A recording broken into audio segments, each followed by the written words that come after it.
Good afternoon, this is John Simpson with Roof MD. I'm here in Franklin, Tennessee today on a roof that's got a 10 and 12 pitch as well as a 7 and 12 pitch, the main portion. This roof, even though it's wet, you can tell it's aged. Fiberglass is showing through it. Most of the weathered areas, the north sides, do not show the same weathering, but they've been exposed to a lot of rain, which washes out the asphalt. This roof has had a valley repair. It's also had an upper valley replaced, which may have been a wind damage. There's a few minor things in the shingles, torn off here, scuffed up here. This is most likely from the repair.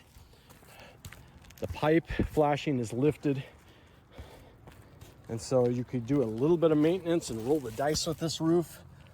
But really, as far as a real estate transaction, it's so degranulated.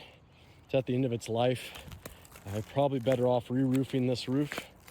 It might go 1 year, might go 2, but it may have leaks. It's not something I would be comfortable certifying, especially with the other repairs, as well as some repairs down at the bottom of this valley where there was some rotten wood replaced.